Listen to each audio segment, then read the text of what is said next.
A long, long time ago, I used to practice Bikram Yoga in New York City. Today, I live in Massachusetts, and I've turned my bathroom into my hot room.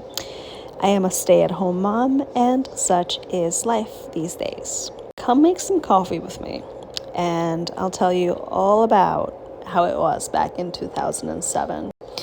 Back in the good old days of Bikram Yoga studios, which were all over New York City. Now, don't get me wrong, when I say Bikram Yoga Studios, I mean the actual locations where you could go drop in and practice.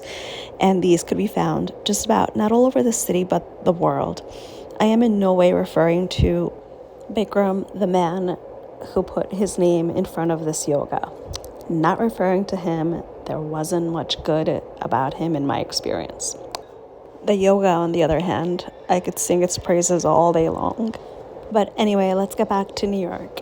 Union Square, to be exact. Actually, no, we have to go to London first, to Fulham, and to the Hot Spot Yoga, to be exact. It used to be known as Bikram Yoga Fulham. I was living in Fulham that summer, and I couldn't resist their £10 for 10 days offer. And at the end of the 10 days, they asked me if I want to extend it 20 more days for 20 more pounds. And I was like, yes, sign me up. But wait, there's more. You had the option to turn it into a 30-day challenge where if you showed up and practiced every single day for 30 days, you would be gifted a free month. And that's how I got hooked to Bikram Yoga. Those 30 days were incredibly healing. Going every single day really was transformative.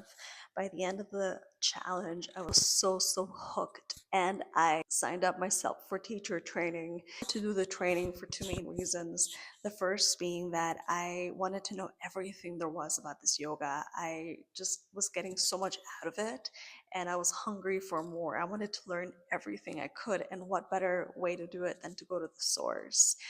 And I also wanted to go to training because there were studios literally all over the world. And at the time, all I wanted to do was travel. So, what better way to support myself than by being a Bikram yoga teacher, where I could basically travel to just about anywhere in the world and teach, but also go to any studio in the world and practice for free. It was the dream job. I had no idea that Bikram was a man. I thought Bikram was a Sanskrit word like Ashtanga yoga or Anusara yoga. I thought it was just a thing, and not a man. And I knew little, if next to nothing, about him. So that's another story for another time. I went back home to New York City and I waited it out. I got a temporary job at a Bikram yoga studio. There was a Bikram yoga scene in New York City at the time. I knew nothing about hot yoga in general. So when I picked at random a studio to find a job at, I couldn't have picked a worse place.